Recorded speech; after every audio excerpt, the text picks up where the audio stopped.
प्यारे बच्चों, अब की बार 90 पार सीरीज में आज हम लोग ऑर्गेनिक केमिस्ट्री के कुछ महत्वपूर्ण ऑब्जेक्टिव क्वेश्चंस को देखेंगे। तो आप लोग पूरे जोश और जुनून के साथ तैयार हो जाएं चैट बॉक्स में उत्तर देने के लिए कि किस प्रश्न का उत्तर कौन सा सही होगा। इससे आपका रिवीजन भी होगा और आपका टेस्ट भी होगा कि आप कितना अभी तक सीख पाए हैं। जो भी हम कंसेप्ट बताएंगे उसको गौर से सुनिएगा ताकि इससे रिलेटेड भी प्रश्न कोई पूछा जाए तो इसका जवाब दे सकें। चलिए शुरू करते हैं हम लोग। पहला प्रश्न आपके सामने आ रहा है, इसका जवाब दीजिए। लिस्ट ए और बी को मिलान करना है। इस तरह के प्रश्न तो आपके एग्जाम में नहीं पूछे जाएंगे, लेकिन इस तरह के प्रश्न इसलिए बता रहे हैं कि इससे कोई भी संबंधित प्रश्न आएगा तो इसका उत्तर लिख सकेंगे। शॉर्ट क्वेश्चंस भी पूछा जाएगा तो इसका उत्तर लिख सकेंगे। कह रहा है ग्लेशियल एसिटिक एसिड बताओ किसे कहते हैं, तो शुद्ध एसिटिक एसिड, 100% शुद्ध एसिटिक एसिड को ही हम लोग क्या कहते हैं बेटा जी, ग्लेशियल एसिटिक एसिड कहते हैं। ये बताए हैं तो एसिटिक एसिड किसमें मिल जाएगा, 100% शुद्ध एसिटिक एसिड को ही हम लोग कहते हैं ग्लेशियल एसिटिक एसिड। किसी को एतराज? सिरका क्या है, तो एसिटिक एसिड के जलीय विलयन को ही सिरका कहते हैं। फूड इंडस्ट्री में इसका प्रयोग अचार सलाद में किया जाता है। तो आपको बताया गया होगा कि 5 से 10% बाई वॉल्यूम एसिटिक एसिड के जलीय विलयन को ही सिरका कहते हैं।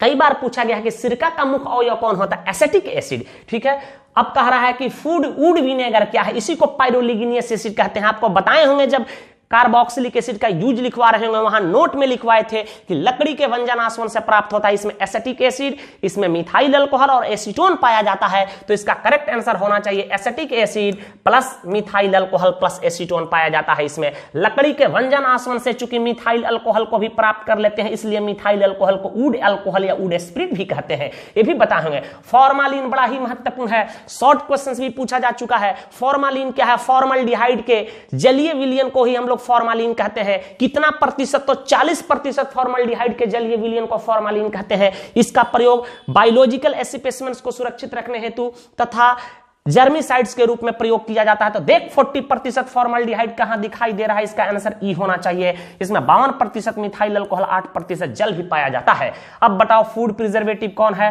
तो सोडियम बेंजोएट को ही फूड प्रिजर्वेटिव कहते हैं। इसका कौन सा आंसर सही हो रहा है, सबका उत्तर सही हो रहा है कि पहला का सी होगा, दूसरा का ए होगा, दूसरा का ए होगा, अर्थात ए वाला ऑप्शन सही आ रहा है। आगे की ओर बढ़े तो इस कंसेप्ट को याद रखिएगा। सब ऑब्जेक्टिव क्वेश्चंस भी है, शॉर्ट क्वेश्चंस भी इससे पूछे जा सकते हैं। पूछ देगा 2 फूड प्रिजर्वेटिव्स का नाम बताइए, 2 आर्टिफिशियल स्वीटनर्स का नाम बताइए, 2 प्लास्टिक का नाम लिखें। इस तरह से भी प्रश्न बोर्ड एग्जाम में पूछे जा चुके हैं। पूछ देगा ग्लेशियल एसिटिक एसिड पर नोट्स लिखें, सिरका पर नोट्स लिखें, तो आप आसानी से जवाब दे सकते हैं। किस कोई भी केमिस्ट्री का प्रश्न एग्जाम में पूछे जाए, केवल आप लैंग्वेज नहीं लिखिएगा, उसको रिजेक्शन के माध्यम से समझाने की कोशिश कीजिएगा। एग्जाम्पल पूछे या ना पूछे, एग्जाम्पल निश्चित रूप से लिखिएगा, साफ साफ लिखिएगा। एक प्रश्न और दूसरे प्रश्न के बीच में कम से कम 1 से 2 लाइन गैप होना चाहिए।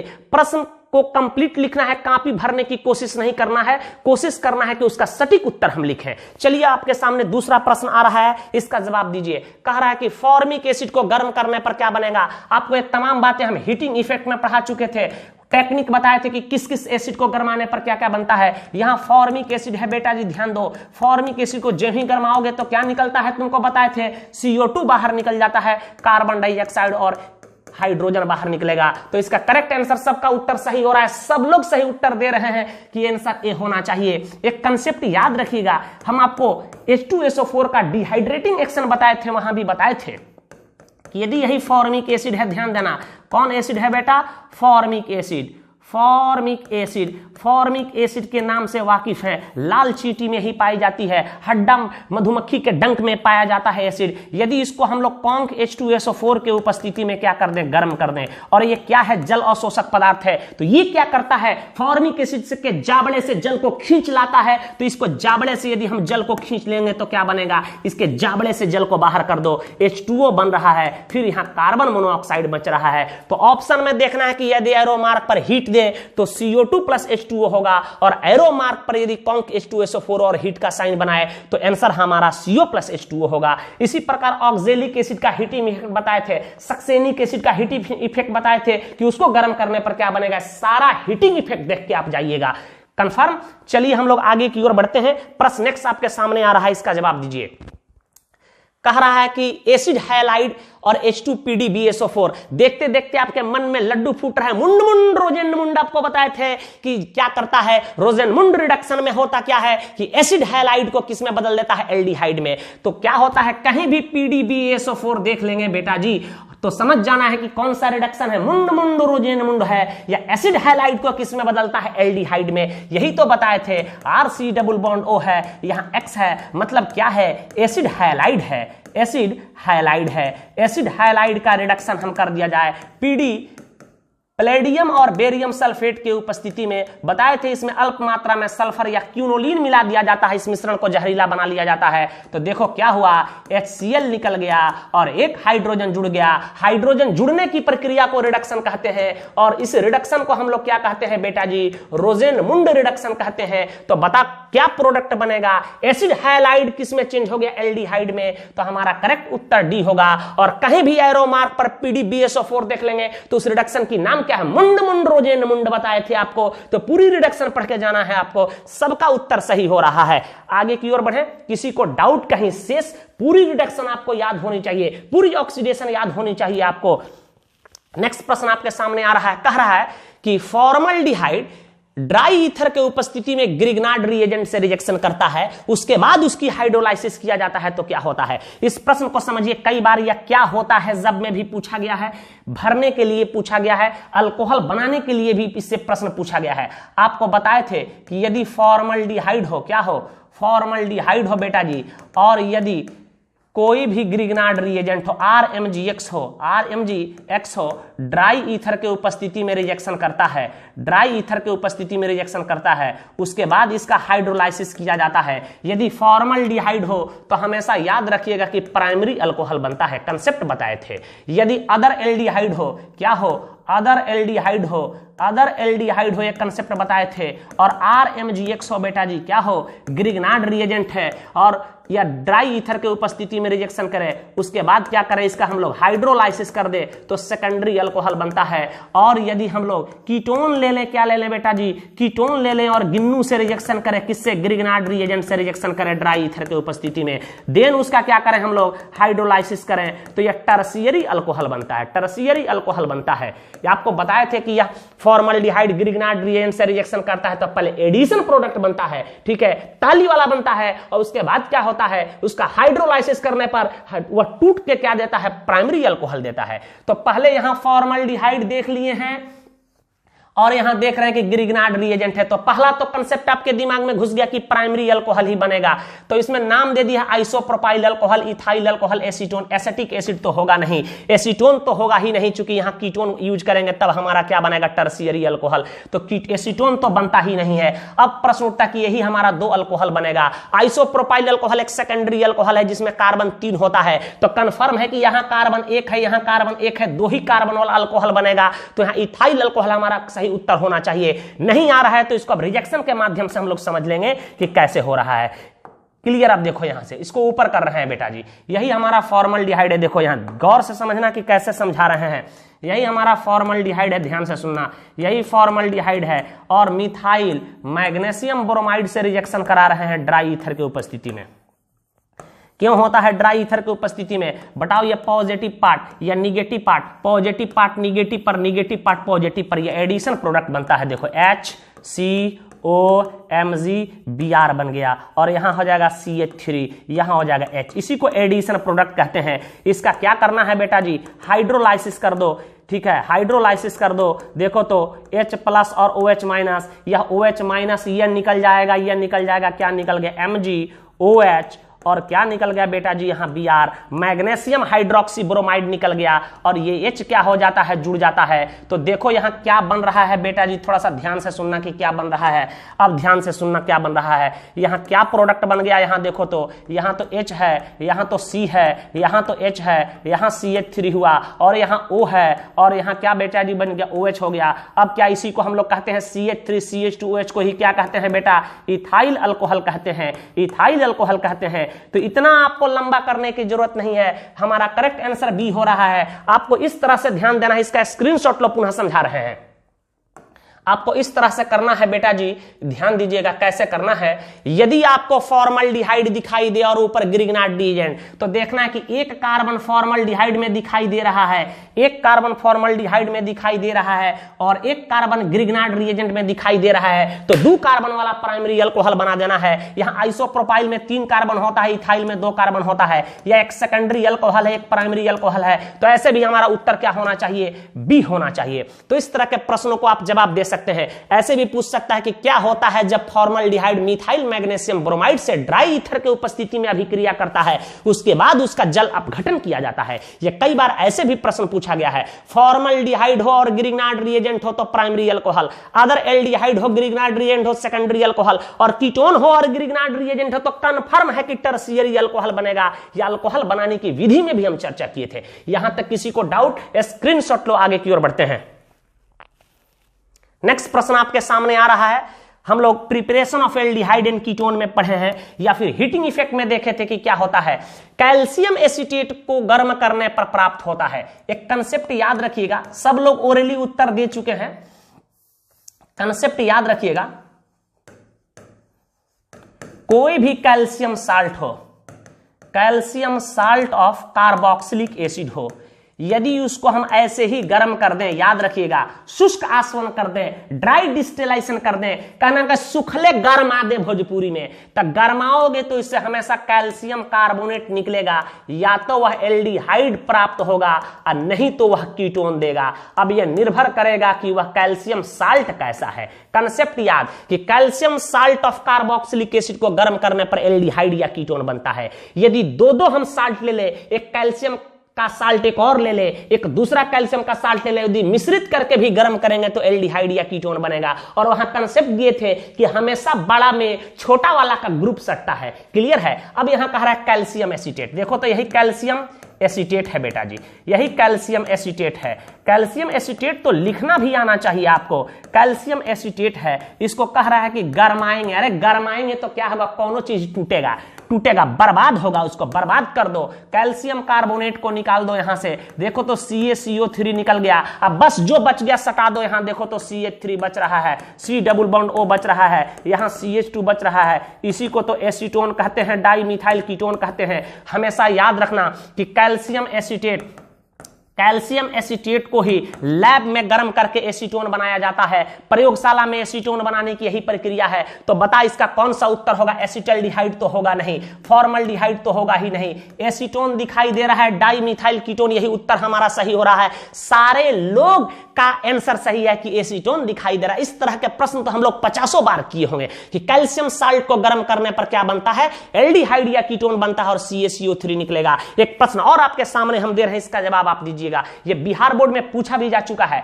कि कैल्शियम फॉर्मेट के शुष्क आसवन पर बनता है। कैल्शियम फॉर्मेट यही है, देखो तो कैल्शियम फॉर्मेट, पहले फॉर्मिक एसिड बनाओ, 2 फॉर्मिक एसिड बनाओ और उससे H हटाओ, ये फॉर्मेट आयन है। और यहां क्या जोड़ देते हैं, कैल्शियम, इसका नाम होगा कैल्शियम फॉर्मेट। कैल्शियम फॉर्मेट क्या करना है बेटा जी, इसको गरमाओगे तो टूटेगा, गरमाने के बाद क्या निकलेगा, CaCO3 को निकाल दो, जो चीज बचा सटा दो बेटा जी। यहां देखो तो क्या बच रहा है, H बच रहा है, C डबल बॉन्ड O बच रहा है, H बच रहा है। इसी को तो हम लोग कहते हैं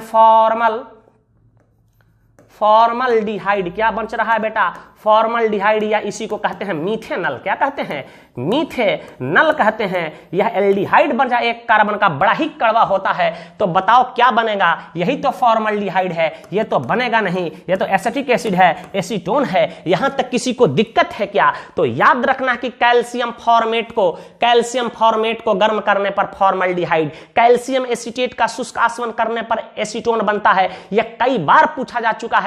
सारे लोग उत्तर ओरली दे रहे हैं, लग रहा है कि ऑर्गेनिक केमिस्ट्री को घोर के पी गए हैं बेटा। तो केवल रटो नहीं, अब ऐसे पूछ देगा कि कैल्शियम एसीटेट को कैल्शियम फॉर्मेट को मिला के गर्म करने पर क्या बनेगा। तो कैल्शियम एसीटेट बड़ा है, कैल्शियम फॉर्मेट छोटा है, तो दोनों को गर्माएंगे तो छोटका का ग्रुप बड़का में सटेगा, तो एसिटल्डिहाइड बनेगा। ये सब प्रश्न करा चुके हैं आपको, तो इसका स्क्रीनशॉट लो, आगे की ओर बढ़ते हैं।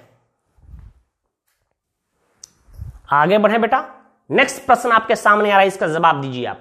कह रहा है ग्रिग्नार्ड रिएजेंट एसीटोन से अभिक्रिया करके देता है। यही एसीटोन है, ध्यान दो तो, यह एसीटोन है हमारा। अभी बताए हैं, बताओ कि यदि कीटोन आ जाए और ग्रिग्नार्ड रिएजेंट आ जाए, कोई भी ग्रिग्नार्ड रिएजेंट आ जाए, याद रखिएगा यहां दिया है क्या, RMgX, ठीक है। और रिजेक्शन हमेशा किसके ऊपर, ड्राई ईथर के उपस्थिति में होगा और इसका हाइड्रोलाइसिस किया जाएगा। तो पूछ रहा है क्या बनेगा, अरे ग्रिग्नार्ड रिएजेंट जब कभी भी एसीटोन से रिएक्शन करेगा, कंसेप्ट दिए थे, तो हमेशा याद रखना कि टर्शियरी अल्कोहल बनता है। क्या बनेगा, टर्शियरी अल्कोहल बनेगा, ठीक है। सबसे पहले रिजेक्शन करके एडिशन प्रोडक्ट देता है और एडिशन प्रोडक्ट का हाइड्रोलाइसिस करते हैं तो क्या बनता है हमारा, टर्शियरी अल्कोहल। तो प्राइमरी अल्कोहल फॉर्मल्डिहाइड देता है, अदर एल्डिहाइड होगा तो सेकेंडरी अल्कोहल। और कीटोन आ जाए, याद रखना कीटोन कोई आ जाए, कोई भी कीटोन आ जाए, एसीटोन ले लो, इसके जगह पर कोई कीटोन ले लो और रिजेक्शन करेगा तो टर्शियरी अल्कोहल बनेगा, कोई नहीं होगा नहीं, हमारा आंसर सी होना चाहिए। तो ग्रिग्नार्ड रिएजेंट की रिएक्शन एल्डिहाइड के साथ, कीटोन के साथ कई बार बोर्ड एग्जाम में पूछे गए हैं, कई बार कंपटीशन में पूछे गए हैं, इसको आप रिपीट कर लीजिएगा, इसको एकदम देख के ही जाना है आपको एग्जाम में, कंपटीशन में भी पूछे जाते हैं, इसका स्क्रीनशॉट लो। बहुत ही दमदार, बहुत ही बेहतरीन क्वेश्चन आपके सामने आ रहा है। एल्डिहाइड कीटोन का जान आ रहा है, इसका जवाब दीजिए आप। कह रहा है एल्डिहाइड तथा कीटोन में किसके द्वारा विभेद किया जा सकता है। आपको पढ़े टॉलेंस रिएजेंट या सिल्वर मिरर टेस्ट पढ़े हो। टॉलेंस रिएजेंट, अमोनिया कल सिल्वर नाइट्रेट को टॉलेंस रिएजेंट कहते हैं। आपको बताया गया होगा कि एल्डिहाइड के साथ ही एकमात्र एसिड होता है फॉर्मिक एसिड जो इस टेस्ट को देता है। एल्डिहाइड जो होता है टॉलेंस रिएजेंट से अभिक्रिया करता है तो क्या करता है मेरे भाई, यह चांदी का उजला पीपीटी देता है। और टॉलेंस रिएजेंट का है एक माइल्ड ऑक्सीडाइजिंग एजेंट है, कहता है सुन बे एल्डिहाइड में तुमको ऑक्सीडाइज कर दूंगा। तो एल्डिहाइड कहता है कि तुम यदि मुझको ऑक्सीडाइज कर दोगे तो हम तुमको रिड्यूस कर देंगे। तो इसको रिड्यूस करके क्या देता है, याद रखना, चांदी का पीपीटी देता है, एजी सिल्वर पीपीटी देता है, चांदी का अवक्षेप देता है। अर्थात एल्डिहाइड टॉलेंस रिएजेंट से रिजेक्शन करता है, कीटोन नहीं। क्लियर है। फेहलिंग सॉल्यूशन के बारे में बताए थे आपको। फेहलिंग सॉल्यूशन क्या है, फेहलिंग सॉल्यूशन के बारे में बताते हैं। कॉपर सल्फेट के जलीय विलयन को फेहलिंग सॉल्यूशन ए कहते हैं और सोडियम पोटेशियम टार्टरेट जिसको रॉसेल साल्ट कहते हैं, इसको फेहलिंग सॉल्यूशन बी कहते हैं। इसी के मिश्रण को हम लोग कहते हैं फेहलिंग सॉल्यूशन। और फेहलिंग सॉल्यूशन से याद रखना एल्डिहाइड रिजेक्शन करता है, एल्डिहाइड को यह ऑक्सीडाइज कर देता है और एल्डिहाइड को ऑक्सीडाइज करके क्यूप्रस ऑक्साइड का रेड पीपीटी देता है, रेड पीपीटी देता है, याद रखना।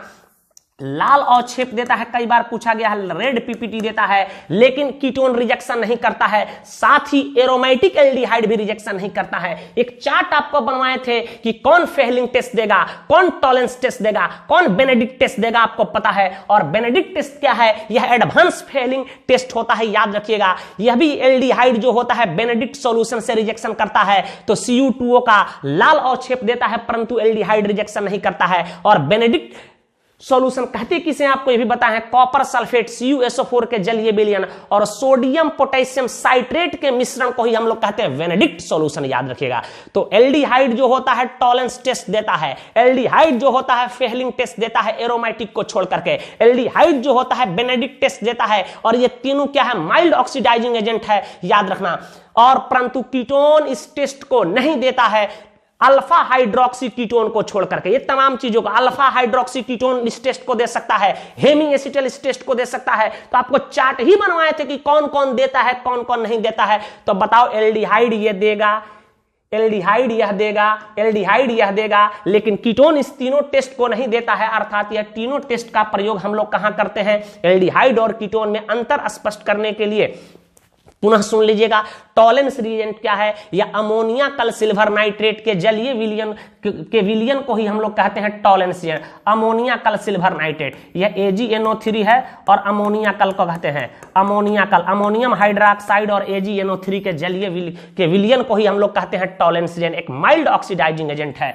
कोई पूछे कि बताओ एल्डिहाइड, और एल्डिहाइड जो होता है फेहलिंग सॉल्यूशन से, बेनेडिक्ट सॉल्यूशन से रिजेक्शन करके किसका अवक्षेप देता है, तो क्यूप्रस ऑक्साइड का रेड पीपीटी देता है, कहीं CuO दे देगा, कहीं CuSO4 दे देगा। याद रखना है कि क्यूप्रस ऑक्साइड का लाल अवक्षेप देता है। और ये सब क्या करता है, ऑक्सीडाइजिंग एजेंट का काम करता है, या एल्डिहाइड को ऑक्सीडाइज कर देता है तो एल्डिहाइड इनको रिड्यूस कर देता है। किसी को दिक्कत, तो कई बार टॉलेंस टेस्ट, इसी को सिल्वर मिरर टेस्ट कहते हैं, फेहलिंग टेस्ट, बेनेडिक्ट टेस्ट से प्रश्न पूछे गए हैं कंपटीशन तक। तो कंसेप्ट सब याद रखिएगा। यहां तक किसी को दिक्कत है, याद रखना किस कलर का अवक्षेप देता है, रेड पीपीटी देता है। और रेड पीपीटी किसका होता है, क्यूप्रस नाइट्रस ऑक्साइड का होता है। तो इन सभी टेस्ट के द्वारा हम लोग एल्डिहाइड और कीटोन में विभेद कर सकते हैं। आप स्क्रीनशॉट ले लो, आगे की ओर बढ़ते हैं।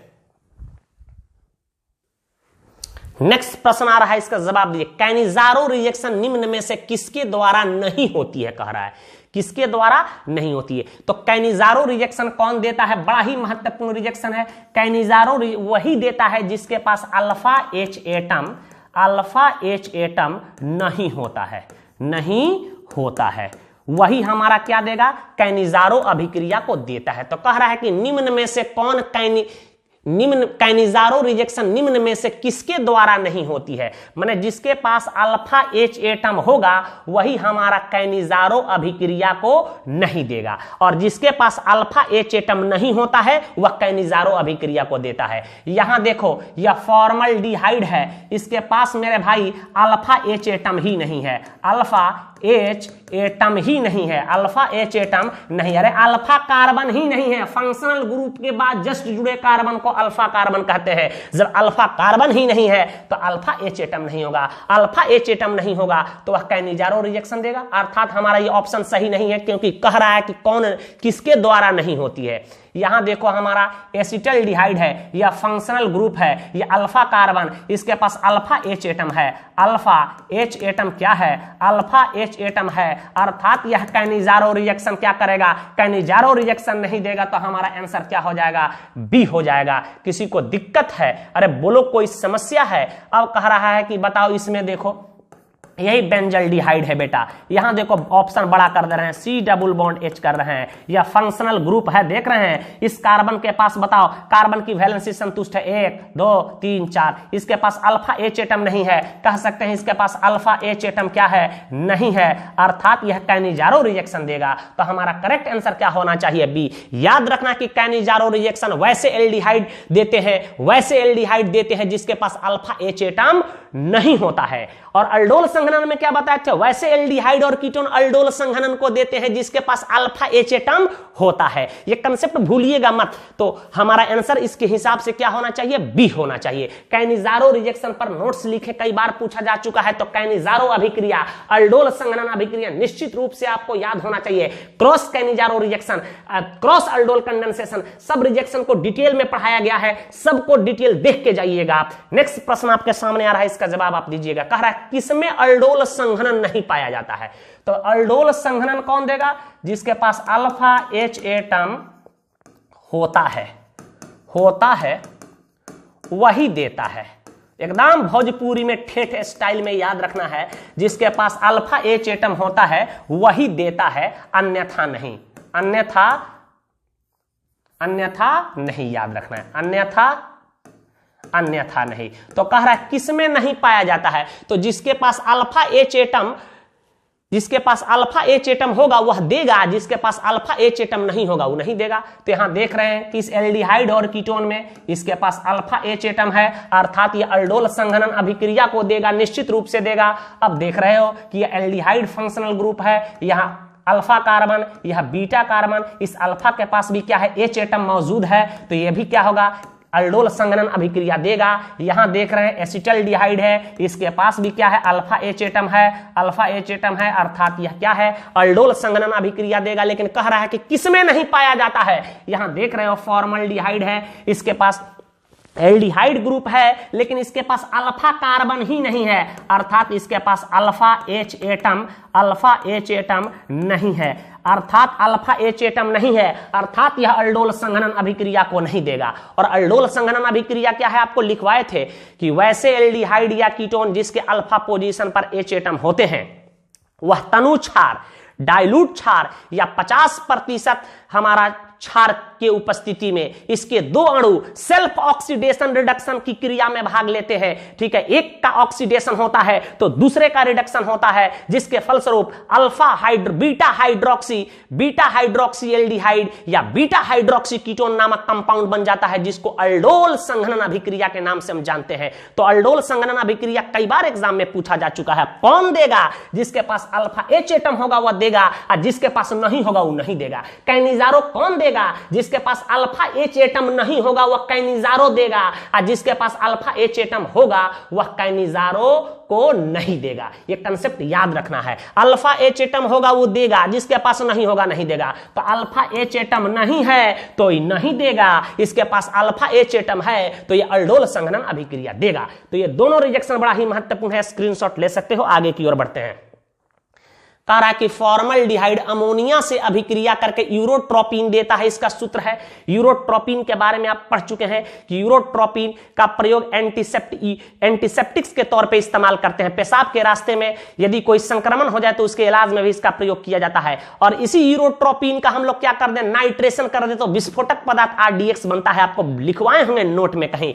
तो आप पहले देखते हैं फॉर्मल्डिहाइड का सूत्र क्या होता है, HCHO होता है बेटा जी। और ये रिजेक्शन करता है अमोनिया से रिजेक्शन करता है तो हेक्सामिथाइलिन टेट्रामाइन नामक कंपाउंड बनाता है। तो हेक्सामिथाइलिन हमको बनाना है, मैंने 6CH2 चाहिए तो 6 मोल ले लो, 4 मोल यह ले लो। तो यहां देखो तो क्या हो जाएगा, यह CH2 6 हो गया तो यहां लिख देते हैं CH2 का होल 6 हो जाएगा। और 4 N ले लो तो यहां N4 हो जाएगा। इसी को हम लोग कहते हैं यूरोट्रोपिन और इसी को कहते हैं हेक्सामिथाइलिन टेट्रामाइन। क्लियर है, स्पष्ट। और देखो यहां हाइड्रोजन हो रहा है 12 और ऑक्सीजन हो रहा है 6, तो यहां निकाल देते हैं 6H2O, 6 जल बाहर निकल गए, यूरोट्रोपिन कहते हैं।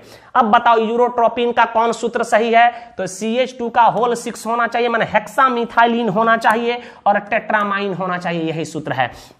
और इसका नाइट्रेशन कर दें, हम क्या कर दें, यदि नाइट्रिक एसिड से रिजेक्शन करा दें तो ये RDX बनता है, एक्सप्लोसिव है। यूरोट्रोपिन के स्ट्रक्चर कई बार एग्जाम में पूछा गया है कि यूरोट्रोपिन के स्ट्रक्चर बनाओ। टेक्निक बताए थे कैसे इसका स्ट्रक्चर बनाया जाता है। इसमें 4 N होता है, तो बताए थे कि 3 N को इसलिए के फॉर्म में लिखना है, इसके ऊपर एक और N को सजा देना है, यही टेक्निक बताए थे। और प्रत्येक N के बीच में एक CH2 होता है। यदि मैं यहां CH2 लिख दूं, देखो तो अब बताओ, एक यहां लिख दूं CH2, देखते चलो।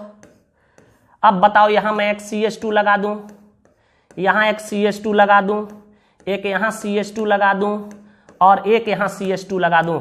देखो तो यही यूरोट्रोपिन है कि नहीं। 3 रिंग बन जाना चाहिए, टेक्निक बताए थे। 1 रिंग, 2 रिंग, 3 रिंग, प्रत्येक N के बीच में एक CH2 होने। CH2 गिन लो, 1 CH2, 2, 3, 4, 5, 6 CH2 होना चाहिए और 4 होना चाहिए। इसी को हेक्सामिथाइलिन टेट्रामाइन के नाम से जानते हैं, इसी को यूरोट्रोपिन कहा जाता है। यह कई बार रिजेक्शन भी पूछा गया है कि क्या होता है जब फॉर्मल्डिहाइड अमोनिया से रिजेक्शन करता है, बोलना यूरोट्रोपिन बनता है। कोई पूछे इसका और नाम बता, बोलना हेक्सामिथाइलिन टेट्रामाइन बनता है। क्लियर है, यह हेट्रोसाइक्लिक कंपाउंड है। किसी को यहां एतराज, स्क्रीनशॉट ले लो, इसको हम नीचे कर दे रहे हैं, स्क्रीनशॉट लो। चलो ले लिया, इसको हटा दे बेटा। ये समझाने के लिए बताए थे, समझाने के लिए बताए थे, समझाने के लिए बताए थे। मत समझ जाना कि काका अपने मन से सर डॉट दे रहे हैं। ठीक है, अब आगे हम लोग प्रश्न को देखेंगे। कह रहा है कि एसिटल्डिहाइड जलीय NaOH या 50% NaOH के साथ क्रिया करके देता है। देखो अल्डोल संघनन पूछ दिया, देखो तो अल्डोल संघनन पूछ दिया कि कोई भी एल्डिहाइड हो, याद रखना, यदि जिसके अल्फा पोजीशन पर H एटम हो वह तनु क्षार के उपस्थिति में इसके 2 अणु सेल्फ ऑक्सीडेशन रिडक्शन में भाग लेते हैं तो क्या बनाता है, बीटा हाइड्रोक्सी एल्डिहाइड बनाएगा। और कीटोन लोगे तो बीटा हाइड्रोक्सी कीटोन बनाएगा। इसी अभिक्रिया को अल्डोल संघनन अभिक्रिया के नाम से जानते हैं। परिभाषा भी दे सकते हो कि वैसे एल्डिहाइड या कीटोन जिसके अल्फा पोजीशन पर सर क्या होते हैं, H एटम होते हैं, तनु क्षार की उपस्थिति में उसके 2 अणु सेल्फ ऑक्सीडेशन रिडक्शन अभिक्रिया में भाग लेते हैं और क्या बनाता है, बीटा हाइड्रोक्सी एल्डिहाइड या बीटा हाइड्रोक्सी कीटोन नामक कंपाउंड का निर्माण करते हैं, जिसको अल्डोल संघनन अभिक्रिया कहते हैं। करा के दिखाएं क्या क्या बनेगा। देखो तो यहां ध्यान से, यह एसिटल्डिहाइड है, गौर से समझते चलना। रिजेक्शन को कैसे बताए थे, हाइड्रोजन जुड़ने की प्रक्रिया को क्या कहते हैं, रिडक्शन कहते हैं। हाइड्रोजन जुड़ने की प्रक्रिया को क्या कहते हैं, रिडक्शन कहते हैं। और हाइड्रोजन निकल के भागने की प्रक्रिया को ऑक्सीडेशन कहते हैं। कंसेप्ट क्लियर है। यहां देखो तो एसिटल्डिहाइड है कि नहीं, बोलो। इसके 2 अणु भाग लेते हैं, एसिटल्डिहाइड। एक और अणु ले ले क्या, समझाने के लिए। क्या इसको हम ऐसे लिख दे क्या, CH2C डबल बॉन्ड OH।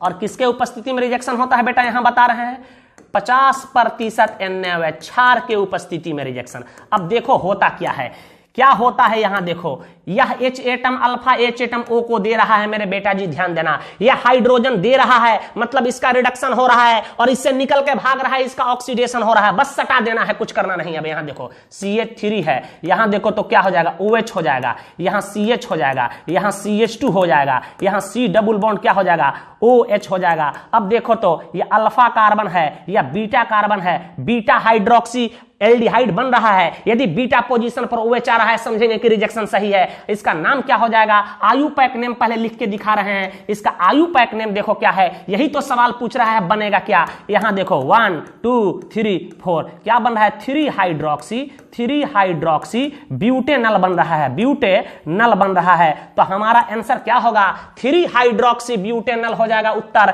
इसी का कॉमन नेम क्या हो जाएगा, ये अल्फा है, यह बीटा है, इसका नाम होगा बीटा हाइड्रोक्सी, और 4 कार्बन वाले एल्डिहाइड को हम लोग कहते हैं ब्यूटाइरल डिहाइड कहते हैं। और पूरे दुनिया में इसका एक मशहूर नाम है अल्डोल कहते हैं। तो बता आंसर क्लियर है। यदि रिजेक्शन की कंसेप्ट समझ चुके हो, मलाई तुम्हारे पास है, दुनिया का कोई भी रिजेक्शन पूछे आप लिख सकते हो। तो ये अल्डोल संघनन अभिक्रिया है मेरे भाई, कई बार एग्जामिनेशन में पूछे गए हैं, स्क्रीनशॉट लो। आपको कंफ्यूज करने के लिए 2 हाइड्रोक्सी 3 हाइड्रोक्सी 4 हाइड्रोक्सी कुछ भी दे सकता है। रिजेक्शन कराना जानते हो तो आसानी से उत्तर आएगा। हमेशा बीटा पोजीशन पर OH ग्रुप आना चाहिए, नहीं आ रहा है तो रिजेक्शन में कहीं ना कहीं गड़बड़ी कर रहे हो। स्क्रीनशॉट ले लो। चलो नेक्स्ट प्रश्न का जवाब दो। हम लोग यूजेस ऑफ एल्डिहाइड में इस प्रश्न को देखे थे, पैरा एल्डिहाइड और मेटा एल्डिहाइड के बारे में चर्चा किए हुए थे। क्या है, एसिटल्डिहाइड के 3 अणु जब आपस में मिलकर पॉलीमराइज हो जाते हैं तो बनता है पैरा एल्डिहाइड, और इसका प्रयोग हम लोग स्लीपिंग एजेंट के तौर पे करते हैं। याद रखना यह किसका साइक्लिक ट्राइमर होता है, तो एसिटल्डिहाइड का साइक्लिक ट्राइमर होता है। यह 3 मोल जब एसिटल्डिहाइड आपस में संयुक्त हो जाते हैं CH3 CHO का होल 3, तो इसी को हम लोग कहते हैं बेटा जी पैरा एल्डिहाइड कहते हैं, पैरा एल्डिहाइड कहते हैं। और इसका प्रयोग क्या करते हैं, स्लीपिंग एजेंट, निद्रा लाने की दवा, स्लीपिंग एजेंट के तौर पे इसका इस्तेमाल करते हैं, याद रखिएगा। तो यह क्या होता है, एसिटल्डिहाइड का साइक्लिक ट्राइमर होता है। तो याद रखिएगा, फॉर्मल्डिहाइड का साइक्लिक ट्राइमर नहीं होगा, एसिटल्डिहाइड का साइक्लिक ट्राइमर होगा, टेट्रामर नहीं होगा, टेट्रामर नहीं होगा। एक और आपको बात बताए थे, मेटाल्डिहाइड जो होता है बेटा क्या होता है, यह एसिटल्डिहाइड का साइक्लिक टेट्रामर होता है, या एसिटल्डिहाइड का साइक्लिक टेट्रामर होता है, जिसका प्रयोग हम लोग कीटनाशक के तौर पे इस्तेमाल करते हैं। तो मॉडल सेट में एक प्रश्न भी पूछा है कि एसिटल्डिहाइड के 2 पॉलीमर का नाम बताओ, तो यही इसका पॉलीमर हो सकता है, मेटाल्डिहाइड और पैराल्डिहाइड, या 2 इसके पॉलीमर हो सकते हैं। इसमें 4 जो होते हैं एसिटल्डिहाइड आपस में जुड़े होते हैं, इसमें 3 एसिटल्डिहाइड जुड़े होते हैं, इसलिए इसका नाम पड़ा साइक्लिक ट्राइमर और इसका नाम पड़ा साइक्लिक टेट्रामर। याद रखिएगा, इसका प्रयोग कीटनाशक के तौर पे यूज करते हैं और पैराल्डिहाइड का प्रयोग हम लोग स्लीपिंग एजेंट के तौर पे यूज करते हैं। सब चीज का आपको नोटबुक में पढ़ाया गया होगा। और यदि कोई शिक्षक इसको नहीं पढ़ा रहे हैं, सिलेबस को ऊपर ऊपर ही ले जा रहे हैं, तो समझना बेटा कि गेस क्वेश्चंस पढ़ा रहे हैं। आप सिलेबस पढ़ने के लिए पैसा दिए हो, गेस क्वेश्चंस पढ़ने के लिए नहीं। अरे सफल होने के लिए किसी शॉर्टकट की जरूरत नहीं पड़ती है। सफल होने के लिए निरंतर अभ्यास चाहिए। सिलेबस का प्रत्येक चैप्टर, प्रत्येक बिंदु को पढ़ना पड़ेगा, तभी आपको सफलता हाथ लगेगी। गेस पेपर पढ़ने से केवल आप थोड़े देर के लिए आप बोर्ड एग्जामिनेशन में फर्स्ट डिवीजन ला सकते हो, लेकिन टॉप लाने के लिए इंटायर सिलेबस पढ़ना होगा आपको। इसका भी स्क्रीनशॉट लो, आगे की ओर बढ़ते हैं। कुछ रिजेक्शन आपके सामने आ रहा है, उसका नाम बताइएगा। सब रिजेक्शन आप रट चुके हैं। लिस्ट ए और बी को मिलान करना है और आपको बताते चलना है। कह रहा है कि यहां देख रहे हो, यहां एसिटल्डिहाइड दिया है, एल्डिहाइड दिया है, और यहां देख रहे हैं जिंक अमलगम दिया हुआ है, और यहां एल्केन बन रहा है। तो आपको बताए थे मेंशन कैलिमेंशन, यदि जिंक अमलगम दिखाई दे और एल्डिहाइड जो हो, कीटोन जो हो, यदि एल्केन में बदल रहा हो, तो उसका नाम होता है कैलिमेंशन रिडक्शन। तो देखो कैलिमेंशन रिडक्शन कहां है, तो इसका उत्तर हो जाएगा बी। यहां देखो कह रहा है एसीटोन दिखाई दे रहा है, मतलब कीटोन है, और हाइड्राजीन के उपस्थिति में ये पहले रिजेक्शन करेगा तो एसीटोन हाइड्रोजन बनाएगा, और एसीटोन हाइड्रोजन इथाइलिन ग्लाइकॉल केवेच की उपस्थिति में टूटता है तो यह भी एल्केन बनाएगा। तो एल्केन बनाता है, इस रिडक्शन को कहते हैं ओल्फ किस्नर रिडक्शन। आपको रटवाए थे, कहीं भी हाइड्रोजन और इथाइलिन ग्लाइकॉल एरो मार्क पर देख लेगा, वह क्या होगा, वह क्या होगा, ओल्फ किस्नर रिडक्शन होगा। तो इसका नाम होगा ओल्फ किस्नर रिडक्शन। तो जिंक अमलगम Hg कहीं दिखाई दे तो नाम होगा कैलिमेंसन रिडक्शन। यदि हाइड्रोजन इथाइलिन ग्लाइकॉल KOH दिखाई दे तो उसका नाम होगा ओल्फ किस्नर रिडक्शन। ये दोनों ही रिडक्शन से एल्डिहाइड और कीटोन को एल्केन में बदला जाता है, आपको बताए होंगे। यहां देखो तो यहां एसिटिक एसिड दिखाई दे रहा है, देख रहे हैं कि इसके अल्फा पोजीशन पर H एटम दिखाई दे रहा है। तो यहां एक हमारा क्लोरीन जाके जुड़ जाता है, HBr HCl निकल जाता है बेटा जी। यहां HCl होना चाहिए, क्या होना चाहिए, HCl होना चाहिए, ध्यान दीजिएगा। HCl निकल गया और यहां बन गया क्या, मोनोक्लोरो एसिटिक एसिड बन रहा है। तो आपको पता थे कि इस रिजेक्शन को कहते हैं HVZ रिजेक्शन, हेल होलार्ड जिलेनेस की रिजेक्शन। वैसे कार्बोक्सिलिक एसिड जिसके अल्फा पोजीशन पर H एटम होता है, वह फास्फोरस की उपस्थिति में क्लोरीन या ब्रोमीन से रिजेक्शन करता है तो अल्फा हेलो एसिड का निर्माण करता है। इस अभिक्रिया को कहते हैं HVZ रिजेक्शन। तो इसका करेक्ट आंसर होना चाहिए ए, हेल होलार्ड जिलेनेस की रिजेक्शन। वैसे एसिड इस रिजेक्शन को नहीं देते हैं जिसके अल्फा पोजीशन पर H एटम नहीं हो, H एटम नहीं हो, मतलब फॉर्मिक एसिड नहीं देगा इस रिजेक्शन को, बेंजोइक एसिड इस रिजेक्शन को नहीं देगा। तो इस अभिक्रिया के द्वारा हम एसिड और एसिड में विभेद भी कर सकते हैं। किसी को दिक्कत, यहां देखो तो एमाइड दिया है और Br2 और KOH, कहीं भी एरो मार्क पर ब्रोमीन, क्लोरीन, आयोडीन और क्षार दिखाई देता है तो उसको आयोडोफॉर्म टेस्ट समझेंगे, नहीं तो हॉफमैन ब्रोमामाइड रिजेक्शन समझेंगे। लेकिन शर्त है यदि कार्बोनिल कंपाउंड आ जाए, कोई अल्कोहल आ जाए, तब समझेंगे कि वह आयोडोफॉर्म टेस्ट या हेलोफॉर्म रिजेक्शन होगा। लेकिन एमाइड दिया हो और ब्रोमीन KOH दिया दिखाई दिया हो तो यहां देख रहे हैं कि प्रोडक्ट में क्या बन रहा है, यहां एमीन बन रहा है, मिथाइल एमीन, और एमीन का फॉर्मेशन होने लगे तो समझ जाएंगे कि हॉफमैन ब्रोमामाइड रिजेक्शन है, इसमें कार्बन एक घट जाता है। तो देखो हॉफमैन ब्रोमामाइड रिजेक्शन कहीं दिया हुआ है, इसका उत्तर यह हो जाएगा। यहां देख रहे हैं कि प्राइमरी एमीन दिखाई दे रहा है जिसको एनिलीन कहते हैं। क्या बेटा दिखाई दे रहा है, प्राइमरी एमीन।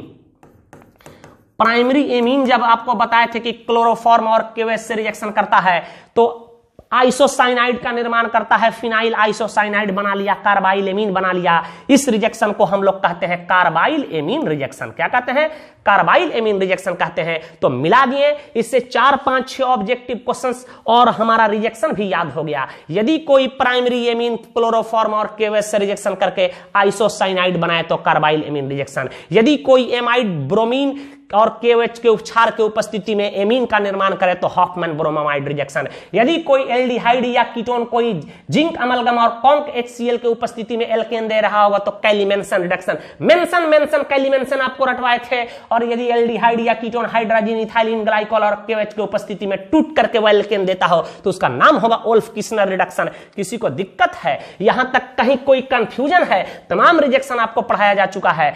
याद रखना कि सेकेंडरी एमीन और tertiary amine carbyl amine rejection नहीं देते हैं, कार्बाइल एमीन रिजेक्शन नहीं देंगे यदि इसके जगह पर हम लोग नहीं देता है। यदि इस प्राइमरी एमीन के जगह पर सेकेंडरी एमीन और टर्शियरी एमीन का यूज कर दिया जाए तो अभिक्रिया नहीं होगा। इसलिए इस अभिक्रिया का प्रयोग प्राइमरी और टर्शियरी एमीन में विभेद करने के लिए भी किया जाता है। ये सब बात आप सीख चुके हैं, स्क्रीनशॉट ले लो, आगे की ओर बढ़ते हैं। नेक्स्ट प्रश्न की ओर हम लोग बढ़ रहे हैं। यह दिया हुआ है कीटोन और दिया है लाहा। लाहा का उपयोग तो आप जानते ही हैं कहां हम लोग करते हैं, आएगा लाहा तो फंक्शनल ग्रुप करेगा आहा। यदि लिथियम एल्युमिनियम हाइड्राइड आ जाए तो क्या बताए थे कि करीना से जुड़ी हुई जो O होता है बेटा जी, या करीना से जो O जुड़ा होता है उसको हम लोग H में बदल देते हैं। यह क्या करता है, रिड्यूसिंग एजेंट है। तो देखो तो क्या कर दिया, RC double bond OR dash है। देखो तो क्या किया, यह लाहा करता क्या है, लाहा करता क्या है, तो यह क्या करता है, लाहा यह करीना से जुड़ी हुई O को H में बदल देता है। या देख लो तो क्या बच गया, H हो जाएगा, यहां OH हो जाएगा, यहां R डैश हो जाएगा। और हाइड्रोजन जुड़ने की प्रक्रिया को रिडक्शन कहते हैं और एक अच्छा रिड्यूसिंग एजेंट है, आपको बताए थे। लाहा किसको किसको रिड्यूस करता है सब बता चुके हैं। सोडियम बोरोहाइड्राइड किसको किसको रिड्यूस करता है, एसिड हैलाइड, एल्डिहाइड, कीटोन, 3 चीज को ही रिड्यूस करेगा, बाकी चीज को नहीं करता है। रेड फास्फोरस HI का नारा आपको रटवाए थे, जो भी टकराएगा एल्केन बन जाएगा। यदि एरो मार्क पर रेड फास्फोरस और HI दिखाई दे, कोई भी कंपाउंड आया हो उसको एल्केन नाइट्रोजन में बदल देता है। ये सब नारा आपको रटवाया जा चुका है, नारा बिल्कुल याद होना चाहिए। तो लाहा आएगा, लाहा तो फंक्शनल ग्रुप करेगा आहा, इसको क्या कर दिया, इस करीना से जुड़ी हुई ओ को OH में बदल देता है। तो यहां देख रहे हैं कौन अल्कोहल बना, अल्कोहल तो बन रहा है, यह सेकेंडरी कार्बन से जुड़ा हुआ है, तो इसका नाम हो जाएगा सेकेंडरी अल्कोहल। तो इसका करेक्ट उत्तर क्या होना चाहिए, सेकेंडरी अल्कोहल। किसी को दिक्कत, स्क्रीनशॉट लो। नेक्स्ट प्रश्न आपके सामने आ रहा है कि कौन सिल्वर मिरर टेस्ट देता है। यहां देखिए सिल्वर मिरर टेस्ट क्या देगा, एल्डिहाइड देता है टॉलेंस रिएजेंट के साथ, कीटोन नहीं देता है। तो लड़के अब देखेंगे कि इसमें एल्डिहाइड कहां है, कहीं एल्डिहाइड नहीं दिखाई दे रहा है। तो कुछ लोग तो अल्पज्ञानी बोल देंगे कि आंसर ही गलत है। ठीक है, कौन कौन टॉलेंस टेस्ट देता है आपको बताए थे, एल्डिहाइड देता है। इसके अलावा मात्र एक फॉर्मिक एसिड है जिसमें एल्डिहाइडिक फंक्शनल ग्रुप भी पाया जाता है, फॉर्मल्डिहाइड इस टेस्ट को देता है। इसके अलावा अल्फा हाइड्रोक्सी कीटोन देता है, हेमी एसिटल देता है, टर्मिनल अल्काइन इस टेस्ट को देता है। बाकी दुनिया में कोई कंपाउंड इस टेस्ट को नहीं देते हैं। ये सब चीज आपको पढ़ाया जा चुका है। देखो इस फॉर्मिक एसिड के पास मात्र एक ऐसा एसिड है जो एल्डिहाइड की तरह रिजेक्शन करता है, मतलब ये फेलिंग टेस्ट देता है। देखो इसके पास एसिड समूह तो है, लेकिन एक और बात बताए थे, गौर से देखोगे तो उसके पास एल्डिहाइड समूह भी है, C डबल बॉन्डेज। इसलिए एल्डिहाइड के भांति यह सिल्वर मिरर टेस्ट देता है, सिल्वर मिरर टेस्ट देगा, सिल्वर मिरर टेस्ट देगा। यह फेहलिंग टेस्ट देगा, फेहलिंग टेस्ट देगा, यह बेनाडिक टेस्ट देगा। ठीक है, याद रखिएगा। तो बताओ इसमें से कौन सिल्वर मिरर टेस्ट देगा, मतलब टॉलेंस रिएजेंट से अभिक्रिया करके चांदी धातु मुक्त करेगा। तो मात्र फॉर्मिक एसिड है, चूंकि इसमें एल्डिहाइडिक फंक्शनल ग्रुप पाया जाता है। लेकिन इस एसिड पे तुम चर्चा करोगे, देखो इसमें केवल एसिड समूह दिखाई दे रहा है, इसमें केवल एसिड समूह दिखाई दे रहा है, इसमें केवल एसिड समूह दिखाई दे रहा है। तो याद रखना है कि एकमात्र फॉर्मिक एसिड है जो एल्डिहाइड की भांति Tollens test, Benedict test, Fehling test सब टेस्ट को देता है। तो उत्तर क्या हो जाएगा, फॉर्मिक एसिड। स्क्रीनशॉट ले लो। सिल्वर मिरर टेस्ट क्या है, टॉलेंस रिएजेंट से अभिक्रिया को सिल्वर मिरर टेस्ट कहते हैं। फेहलिंग टेस्ट, बेनाडिक टेस्ट में क्या प्राप्त होता है, क्यूप्रस ऑक्साइड का रेड पीपीटी कई बार पूछा जा चुका है, रेड पीपीटी। किसका रेड पीपीटी बेटा, क्यूप्रस ऑक्साइड का रेड पीपीटी देता है, रेड पीपीटी प्राप्त होता है। सब चीज बता चुके हैं आपको। चलो इसका जवाब दो। सारे लोग जवाब देंगे कि टर्शियरी एमीन का फंक्शनल ग्रुप है। लड्डू मन में फूट रहा है कि इतना आसान, हाँ भाई हाँ, इतना ही आसान बिहार बोर्ड में पूछे जाते हैं, यही बिहार बोर्ड का स्टैंडर्ड है। सबका उत्तर सही हो रहा है। यह प्राइमरी एमीन है, यह एमाइड है, C double bond NH2 amide है। और यहां देख रहे हैं कि यह क्या है, यह सेकेंडरी एमीन है। और नाइट्रोजन की वैलेंसी तीनों खाली है, अर्थात यह टर्शियरी एमीन है। मन के आंखों से बताओ इस पर कितना लल्ला लोन पेयर हो सकता है, एक लल्ला लोन पेयर हो सकता है। तो हमारा करेक्ट आंसर डी होगा। सारे लोग उत्तर सही दे रहे हैं, स्क्रीनशॉट ले लो नए लड़के। चलो इस प्रश्न का उत्तर दो। एक मॉलिक्यूलर फॉर्मूला दिया है C3H9N से, संभव आइसोमर की संख्या पूछ रहा है। बेटा C3H9N से कभी कभी इस तरह के सवाल पूछ दिए जाते हैं। तो इंडेक्स ऑफ हाइड्रोजन डिफिशियंसी यदि आप IHD पढ़े होंगे, या इसके द्वारा हम बता सकते हैं कि इसमें कितने तरह के फॉर्मूला संभव है। यदि वह भूल चुके हैं, यदि वह जानकारी नहीं हो, तो सबसे आसान हम इससे डिफरेंट फॉर्मूला ड्रॉ करके चेक करेंगे। आपसे या तो 3 कार्बन पूछेगा, 4 कार्बन पूछेगा। देखो इस एमीन से हम एक ऐसा एमीन बना सकते हैं कि नहीं, बताओ तो। एक प्राइमरी एमीन बन सकता है कि नहीं, बताओ तो। प्रोपाइल एमीन बन सकता है कि नहीं, इसके द्वारा हम एक और एमीन बना सकते हैं कि नहीं, देखो तो CH2 कर देते हैं। और यहां एक सेकेंडरी एमीन बना दे कि नहीं, CH3। इथाइल मिथाइल एमीन बना सकते हैं कि नहीं, इसके द्वारा एक और एमीन बन सकता है कि नहीं, CH3N, यहां CH3 देख रहे हो कि सबका मॉलिक्यूलर फॉर्मूला सेम है। Carbon 3 carbon 3, hydrogen 6 hydrogen 9, sorry hydrogen 9 hydrogen 9, nitrogen 1 nitrogen 1। मतलब इससे एक टर्शियरी एमीन संभव है, इससे एक सेकेंडरी एमीन संभव है, एक इससे प्राइमरी एमीन संभव है। आइसोमर उसी को कहते हैं जिसका मॉलिक्यूलर फॉर्मूला सेम हो, लेकिन जिसका IUPAC नेम अलग अलग हो। और IUPAC नेम अलग अलग हो जाए, IUPAC नेम अलग अलग हो जाए, तो उसकी केमिकल प्रॉपर्टी और फिजिकल प्रॉपर्टी भी अलग अलग हो जाएगी। इसका नाम है normal propyl amine. Normal propyl amine है बेटा, नॉर्मल प्रोपाइल एमीन। हम कॉमन नेम लिख रहे हैं, किसी को कंफ्यूजन नहीं होना चाहिए। इसका नाम क्या है, इथाइल मिथाइल एमीन है। Ethyl methyl amine. इथाइल है या मिथाइल है, ये एमीन है। इथाइल मिथाइल एमीन है, यहां देख रहे हो। यहां क्या है, ट्राई मिथाइल एमीन है, ट्राई मिथाइल एमीन है। तो इससे संभव आइसोमर की कुल संख्या कितनी हो गई बेटा, 3 हो गया, तो इसका करेक्ट आंसर क्या होगा? 3 होगा। किसी को दिक्कत? स्क्रीनशॉट लो।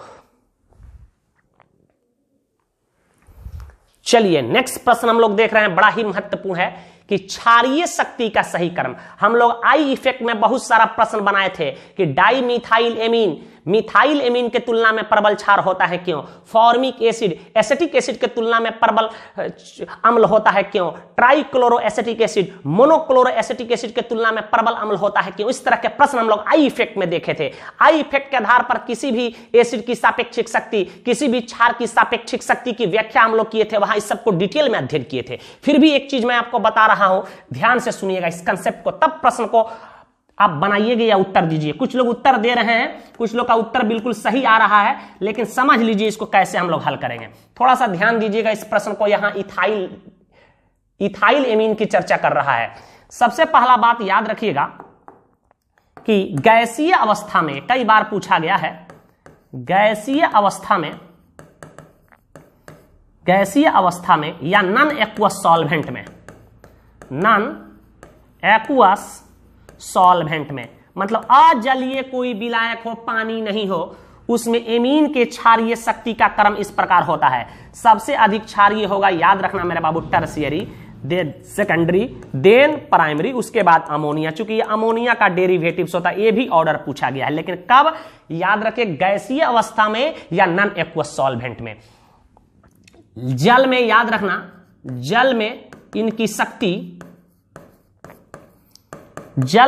शक्ति चेंज हो जाती है। आई इफेक्ट और सॉल्वेशन इफेक्ट के संयुक्त प्रभाव के कारण इसकी ऑर्डर में गड़बड़ी आ जाती है। ये इसकी ऑर्डर हो जाती है। जल में इनकी शक्ति का क्रम किस प्रकार होता है, ध्यान दीजिएगा। सेकेंडरी होता है, उसके बाद हमारा टर्शियरी होता है, उसके बाद प्राइमरी होता है, उसके बाद अमोनिया होता है। यहां तक किसी को दिक्कत? कोई पूछेगा क्या है? याद रखना है कि आई इफेक्ट, याद रखना, आई इफेक्ट पढ़ चुके हो। आई इफेक्ट तथा सॉल्वेशन इफेक्ट के संयुक्त प्रभाव के कारण, आई इफेक्ट के संयुक्त प्रभाव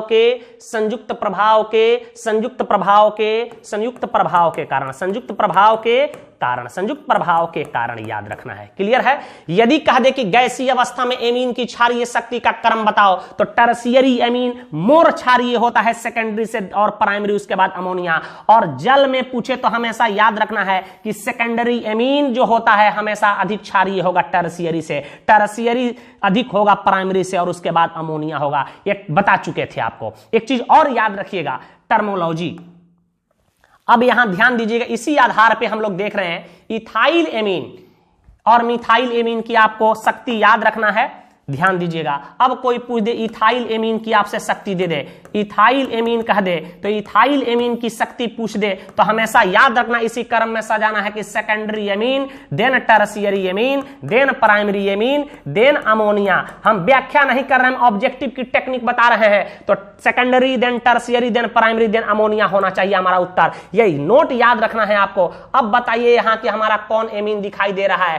पहला ऑप्शन में हमारा दिखाई दे रहा है, यहां ध्यान दीजिएगा, पहला ऑप्शन में ही दिखाई दे रहा है कि हमारा सेकेंडरी एमीन है। यह सेकेंडरी एमीन है तो पहला सेकेंडरी, उसके बाद टर्शियरी एमीन होना चाहिए, उसके बाद प्राइमरी एमीन होना चाहिए, उसके बाद यहां अमोनिया होना चाहिए, अमोनिया होना चाहिए, अमोनिया होना चाहिए, और अमोनिया का शेप पिरामिडल होगा। तो हमारा सही उत्तर क्या है? ए। एक बार बिहार बोर्ड में भी यह प्रश्न पूछा था, उसका ऑर्डर गलत था। तो इथाइल एमीन आ जाए तो याद रखना उसका ऑर्डर क्या होगा? Secondary, tertiary, primary, ammonia. और गैसीय अवस्था में एमीन का ऑर्डर टर्शियरी, सेकेंडरी, प्राइमरी होगा। और जल में बात करें तो सेकेंडरी, टर्शियरी, प्राइमरी और अमोनिया होगा। लेकिन कभी कभी मिथाइल एमीन देता है तो मिथाइल एमीन की शक्ति भी आप याद रखिएगा। मिथाइल एमीन की शक्ति हम बता रहे हैं, पहले इसका स्क्रीनशॉट ले लो। ले लिया? चलो इसको ऊपर कर रहे हैं। यहां मिथाइल एमीन की शक्ति याद रखना है। ये कई बार पूछ दिया है कि मिथाइल एमीन की ऑर्डर बताओ। दो ही एमीन बार बार पूछे जाते हैं आपसे।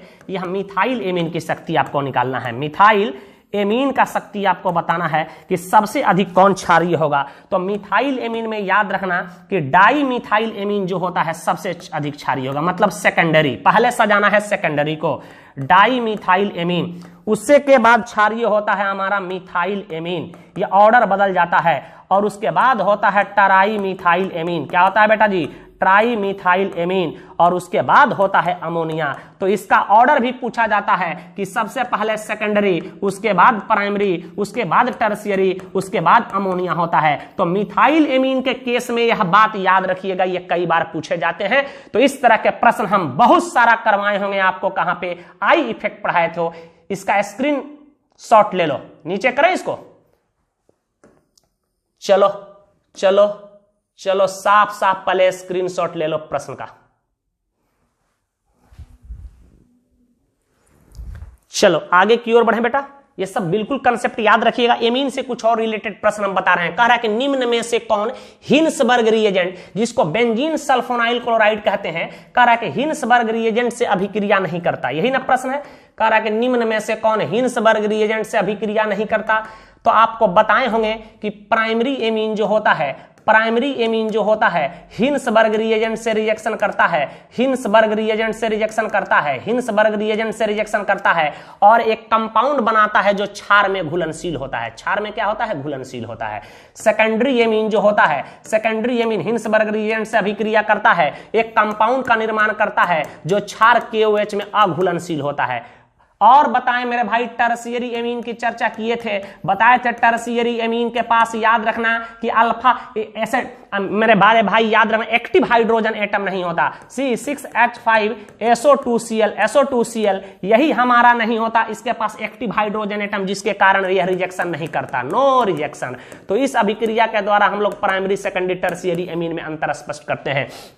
तो याद रखना कि प्राइमरी एमीन हिन्सबर्ग रिएजेंट से अभिक्रिया करके कि यौगिक का निर्माण करता है जो क्षार में घुलनशील होता है। सेकेंडरी एमीन हिन्सबर्ग रिएजेंट से अभिक्रिया करके कि यौगिक का निर्माण करता है जो क्षार KOH में अघुलनशील होता है। और टर्शियरी एमीन अभागा रिजेक्शन ही नहीं करता है, कहता है नाइट्रोजन की मेरे पास एक्टिव हाइड्रोजन एटम नहीं होता है, वह हाइड्रोजन एटम जो उच्च विद्युत ऋणात्मक परमाणु से जुड़े होते हैं, जैसे नाइट्रोजन से, सल्फर से, फास्फोरस से जुड़ा होता है, उसी को एक्टिव हाइड्रोजन कहते हैं। इसके पास एक्टिव हाइड्रोजन नहीं होने के कारण रिजेक्शन नहीं होता है। तो याद रखना कि टर्शियरी एमीन रिजेक्शन नहीं करता है हिन्सबर्ग रिएजेंट से। इस हिन्सबर्ग रिएजेंट से हम लोग क्या करते हैं? प्राइमरी, सेकेंडरी, टर्शियरी एमीन में अंतर स्पष्ट करते हैं। किसी को दिक्कत? स्क्रीनशॉट लो। नेक्स्ट प्रश्न की ओर बढ़ रहे हैं, इसका जवाब दे दीजिएगा। साइनाइड का रिडक्शन करने पर बनता है, जवाब दो। मीथेन बनेगा, इथाइल एमीन बनेगा, यहां बनेगा सेकेंडरी एमीन बनेगा, या एसिटिक एसिड बनेगा। यहां देखो तो साइनाइड का रिडक्शन कर रहे हैं, यही तो साइनाइड है। रिडक्शन करने के लिए लाहा ले ले, क्या लाहा ले ले, आएगा लाहा, फंक्शनल ग्रुप करेगा आहा, क्या करेगा मेरे भाई? यहां हाइड्रोजन को जोड़ देगा, यहां हाइड्रोजन को जोड़ देगा। क्या कर दें हम यहां, क्या कर दें? 4 हाइड्रोजन यूज कर दें क्या समझाने के लिए? 2 हाइड्रोजन दे दो कार्बन को, 2 हाइड्रोजन दे दो नाइट्रोजन को, यहां CH3 हो जाएगा, यहां CH2 हो जाएगा, यहां NH2 हो जाएगा, अर्थात यह प्राइमरी एमीन बनेगा। तो जो भी कंपाउंड हो उसमें नाइट्रोजन दिखाई दे, उसको नाइट्रोजन को लाहा किस में बदल देता है? रिड्यूसिंग एजेंट किस में बदल देता है? NH2 में बदल देगा। और यदि आइसोसाइनाइड होता तो सेकेंडरी एमीन बना लेता। सब रिडक्शन में हम लोग पहले ही पढ़ चुके हैं, बेसिक में ही पढ़ चुके हैं। तो इसका उत्तर होना चाहिए इथाइल एमीन बनेगा। किसी को दिक्कत? साइनाइड का रिडक्शन करने पर एमीन बनेगा। जिस कंपाउंड में N आता है, रिड्यूसिंग एजेंट उसको NH2 में बदल देता है, याद रखिएगा। स्क्रीनशॉट लो, आगे की ओर बढ़ते हैं।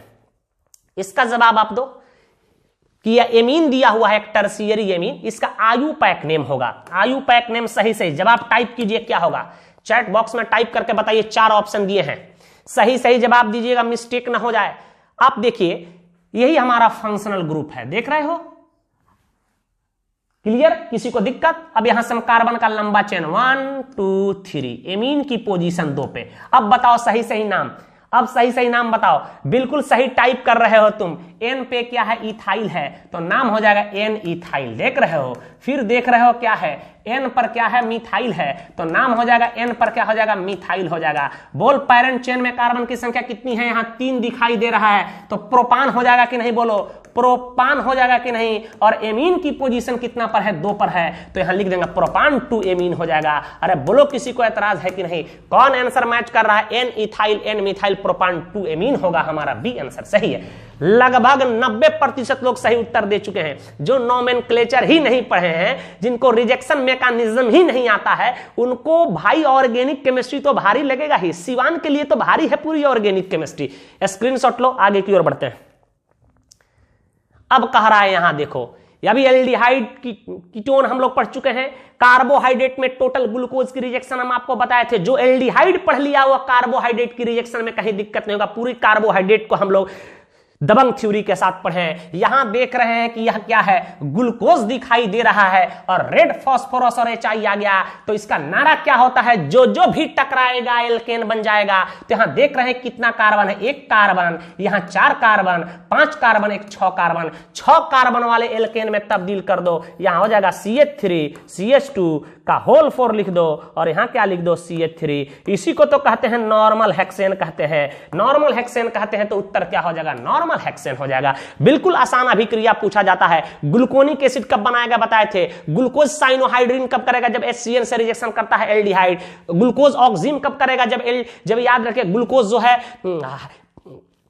आपको हाइड्रोक्सिल एमीन से रिजेक्शन करता है तो ग्लूकोज ऑक्सिम बनाता है। ग्लूकोज फ्रुक्टोज की रिजेक्शन आपको बताए थे, देख लीजिएगा। आगे की ओर बढ़े। कार्बोहाइड्रेट क्या है, इसका वर्गीकरण कैसे किया जाता है। कौन कार्बोहाइड्रेट जल में वियोजित होकर कितने अणु देते हैं, ये सब याद रखिएगा। डाइसेक्राइड्स क्या है, पॉलीसेक्राइड्स क्या है, ये तमाम चीज पढ़ के जाइएगा। छोटे छोटे ऑब्जेक्टिव क्वेश्चन एग्जाम में पूछे जाते हैं।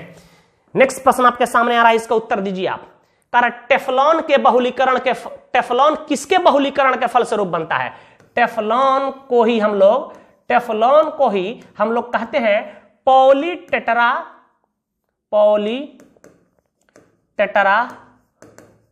फ्लोरोइथीन कहते हैं बेटा। मतलब यह टेट्रा फ्लोरोइथीन का बहुलक है, PTFE। और इसी से नॉन स्टिकी बर्तन बनाते हैं। तो नाम यदि याद है टेफ्लॉन का, दूसरा पॉलीटेट्राफ्लोरोइथीन, अर्थात यह टेट्राफ्लोरोइथीन का बहुलक होता है। तो हम लोग टेट्राफ्लोरोइथीन कर देंगे। आपको यही बताए थे, यही है हमारा भाई, देख लेना, टेट्राफ्लोरोइथीन है। टेट्राफ्लोरोइथीन, इसके बहुत सारे अणु को हम लोग क्या कर दें, पॉलीमेराइजेशन करा दें, पॉलीमेराइजेशन की क्रिया में करा दें, बहुत सारे अणु को सटा दें। तो होता कुछ नहीं है, डबल बॉन्ड टूटेगा और इसी के बहुत सारे अणु आपस में जुड़ जाते हैं। ये देखो तो F, यहां देखो तो सिंगल बॉन्ड F, यहां सिंगल बॉन्ड F, वैलेंसी खाली का होल N, इसी को कहते हैं टेफ्लॉन। इसी से नॉन स्टिकी बर्तन बनाते हैं। याद रखना, मात्र एक पॉलीमर है जो फ्लोरीन युक्त होता है। तो इसका करेक्ट आंसर क्या होना चाहिए, टेट्राफ्लोरोइथीन टेफ्लॉन का मोनोमर्स होता है। तो पॉलीमर केमिस्ट्री में आप सभी पॉलीमर का नाम और उसके मोनोमर्स का नाम, कौन पॉलीएमाइड होता है, कौन पॉलीएस्टर होता है, संघनन बहुलक कौन है, एडिशन पॉलीमर कौन है। संघनन बहुलक और एडिशन पॉलीमर में अंतर क्या है, याद रखिएगा। Buna S, buna N, neoprene, थायोकोल रबड़ कैसे बनाया जाता है, याद रखिएगा। बैकेलाइट कैसे बनता है, मेलामाइन कैसे बनता है, यूरिया फॉर्मल्डिहाइड रेजिन कैसे बनता है, सब पॉलीमर का नाम उसके मोनोमर सहित याद रखिएगा। नाइलन 6 कैसे बनता है, नाइलन 610 कैसे बनता है। तमाम चीज को एक लाइन एक बार रिवीजन कर लीजिएगा, दिमाग में बैठ जाएगा। इसका स्क्रीनशॉट ले लो। नेक्स्ट प्रश्न आपके सामने आ रहा है, फिनॉल किसके साथ अभिक्रिया करके बैकेलाइट बनाता है। आपको बताए थे कि फिनॉल जब फॉर्मल्डिहाइड से रिजेक्शन करता है तो अर्थोहाइड्रोक्सी बेंजाइल अल्कोहल और पाराहाइड्रोक्सी बेंजाइल अल्कोहल बनता है। और जब अर्थोहाइड्रोक्सी बेंजाइल अल्कोहल और पाराहाइड्रोक्सी बेंजाइल अल्कोहल के बहुत सारे अणु आपस में जुड़ते हैं तो क्या बनता है, बैकेलाइट बनता है। तो याद रखना है कि फिनॉल जब किससे रिजेक्शन करता है, फॉर्मल्डिहाइड से रिजेक्शन करता है तो क्या बनता है, अर्थोहाइड्रोक्सी बेंजाइल अल्कोहल और पाराहाइड्रोक्सी बेंजाइल अल्कोहल। और इसी से क्या बना होता है, बैकेलाइट। तो उत्तर क्या होना चाहिए, फॉर्मल्डिहाइड। और याद रखना है कि बैकेलाइट में जो रिंग होते हैं वो आपस में CH2 से जुड़े होते हैं। ये चीज आपको बताए होंगे जब बैकेलाइट का स्ट्रक्चर बताए होंगे। बैकेलाइट क्या है, एक प्रकार का प्लास्टिक है। नेक्स्ट प्रश्न आपके सामने आ रहा है, दीजिए ग्लूकोज फेलिंग सॉल्यूशन के साथ गर्म करने पर किस रंग का अवक्षेप देगा। तो बताओ, ग्लूकोज में कौन ग्रुप होता है, एल्डिहाइडिक ग्रुप होता है और इसमें क्या होता है, OH ग्रुप जुड़ा होता है। यही हमारा ग्लूकोज का स्ट्रक्चर है बेटा जी। यहां देखो तो CH2 CHOH का होल 4 दे दें क्या, और यहां देते हैं यही OH है। क्लियर है, यही ग्लूकोज का स्ट्रक्चर है। कह रहा है कि बताओ फेलिंग सॉल्यूशन के साथ, यदि इसमें फेलिंग सॉल्यूशन को डाल दिया जाए तो क्या करता है, फेलिंग सॉल्यूशन क्या करेगा, इसको क्या करेगा, ऑक्सीडाइज करेगा, तो ग्लूकोज फेलिंग सॉल्यूशन को रिड्यूस कर देगा और रिड्यूस करके क्या देता है, क्यूप्रस ऑक्साइड का रेड पीपीटी देता है, रेड पीपीटी देता है। ये आपको बात बता चुके हैं। किसी को दिक्कत तो इतना रिजेक्शन कराने की भी आपको जरूरत नहीं है बेटा जी, आपको केवल ये याद रखना है कि कोई भी कंपाउंड हो जिसमें एल्डिहाइडिक ग्रुप मौजूद हो या अल्फा हाइड्रोक्सी कीटोन मौजूद हो किसी कार्बोहाइड्रेट में, तो वह फेलिंग सॉल्यूशन को, बेनेडिक्ट सॉल्यूशन को वह क्या करेगा से अभिक्रिया करेगा, उसके द्वारा वह ऑक्सीडाइज हो जाएगा और ऐसे कार्बोहाइड्रेट जो होंगे वह क्या करते हैं कि फेलिंग सॉल्यूशन को, बेनेडिक्ट सॉल्यूशन को क्या कर देते हैं, वह रिड्यूस कर देते हैं और क्या करता है, वह क्यूप्रस ऑक्साइड का रेड पीपीटी देता है। किसका रेड पीपीटी देता है बेटा, क्यूप्रस ऑक्साइड का रेड पीपीटी देता है। यह सब आपको बात बता चुके हैं हम लोग एल्डिहाइड चैप्टर में ही। तो उत्तर होगा हमारा लाल अवक्षेप। किसका अवक्षेप, क्यूप्रस ऑक्साइड का लाल अवक्षेप। कौन काहे देगा, इसमें एल्डिहाइडिक ग्रुप है इसलिए देगा। किसी में कहेंगे अल्फा हाइड्रोक्सी कीटोन भी मौजूद हो, अल्फा हाइड्रोक्सी कीटोन भी मौजूद हो जैसे फ्रुक्टोज में मौजूद होता है, या अल्फा हाइड्रोक्सी कीटोन भी यदि मौजूद हो तो वह फेलिंग टेस्ट देता है, वह बेनेडिक्ट टेस्ट देता है। ये तमाम चीज हम लोग चर्चा कर चुके हैं। स्क्रीनशॉट लो, नेक्स्ट प्रश्न की ओर बढ़ रहे हैं। इसका उत्तर दीजिएगा। सुक्रोज के जल अपघटन से प्राप्त होता है, तो इसका उत्तर तो सारे लोग सही दे रहे हैं, C12H22O11, जिसको इन्वर्जन ऑफ केन शुगर कहते हैं। यदि यह क्या होगा, H+ के उपस्थिति में या सुक्रेज की उपस्थिति में टूट करके C6H12O6 ग्लूकोज देता है और क्या देता है, C6H12O6 फ्रुक्टोज देता है और सबसे मीठा शर्करा फ्रुक्टोज होता है, याद रखिएगा। तो हम लोग क्या इसका उत्तर सही मारेंगे, ग्लूकोज और फ्रुक्टोज के अणु प्रदान करते हैं। तो कौन सा कार्बोहाइड्रेट टूट करके क्या देता है, लैक्टोज का जल अपघटन करने पर क्या देता है, ग्लूकोज प्लस गैलेक्टोज, ठीक है। मल्टोज का जल अपघटन करने पर क्या बनता है, रैफिनोज का जल अपघटन करने पर क्या बनता है, ये सब चीज बता चुके। एक बार सिलसिलेवार नोटबुक को आपने पढ़ लीजिएगा। आगे की ओर बढ़ते हैं, नेक्स्ट प्रश्न का उत्तर आप दीजिए। विटामिन B12 में कौन सी धातु पाई जाती है, विटामिन B12 को ही कहते हैं साइनोकोबालामिन, ठीक है। इसमें नाम ही है इसके नाम में कि कोबाल्ट आ जाता है, इसलिए इसका नाम पड़ा कोबालामिन, साइनोकोबालामिन, साइनोकोबालामिन, इसी को विटामिन B12 कहते हैं। इसमें कोबाल्ट धातु पाया जाता है और कोबाल्ट किस अवस्था में होता है, +3 अवस्था में होता है। तो हमारा उत्तर होगा कोबाल्ट, और पैरेंथेसिस में रोमन डिजिट में 3 लिखा है, मतलब कोबाल्ट धातु +3 अवस्था में पाया जाता है। इंसुलिन में जिंक पाया जाता है, याद रखिएगा। इंसुलिन में क्या पाया जाता है, जिंक पाया जाता है। हेमोग्लोबिन में क्या पाया जाता है, हेमोग्लोबिन में Fe+2 पाया जाता है। और मैग्नीशियम किस में पाया जाता है, क्लोरोफिल में पाया जाता है। तो ये कई बार क्वेश्चन पूछा गया है। क्लोरोफिल एक कॉम्प्लेक्स ऑर्गेनिक कंपाउंड है जिसमें मैग्नीशियम धातु पाई जाती है। हेमोग्लोबिन में Fe+2 पाया जाता है, इंसुलिन में जिंक धातु पाया जाता है और विटामिन B12 में कोबाल्ट धातु पाया जाता है। यह कई बार पूछा गया है। नेक्स्ट प्रश्न आपके सामने आ रहा है, इसका उत्तर दीजिएगा। कौन क्षार डीएनए में उपस्थित रहता है जो आरएनए में नहीं उपस्थित रहता है। तो एक ट्रिक आपको बताए थे कि are you dancing in theatre, are you dancing in theatre. बताओ क्या इसका मतलब समझाए थे कि मात्र एक क्षार होता है, आरएनए में यूरासिल होता है। आरएनए में क्या होता है बेटा, यूरासिल होता है, जो डीएनए में नहीं पाया जाता है। और डीएनए में क्या होता है, थिएटर होता है। डीएनए में क्या होता है, थाइमीन होता है, जो आरएनए में नहीं पाया जाता है। यही क्षार जो है आरएनए में नहीं होता, और यही क्षार जो होता है यूरासिल, जो डीएनए में नहीं होता। तो इसको रटने की तरीका, are you dancing in theatre. सभी क्षार को रटवाए थे आपको। प्यूरिन्स कैटेगरी के क्षार कौन होते हैं, पिरिमिडिन्स कैटेगरी के क्षार कौन होते हैं, डीएनए, आरएनए, न्यूक्लिक एसिड को तो पूरी गर्दा तरीका से हम लोग पढ़े हैं। अब बताओ कि कौन क्षार डीएनए में उपस्थित रहता है जो आरएनए में उपस्थित रहता है, आरएनए में नहीं रहता है। जो डीएनए में रहता है उपस्थित रहता है, जो आरएनए में नहीं रहता। तो देखो तो गुआनिन तो दोनों में रहता है, यह प्यूरिन्स कैटेगरी के क्षार। एजी साइटोसिन, यह भी दोनों में रहता है, पिरिमिडिन्स कैटेगरी के क्षार होता है, यह भी नहीं होगा।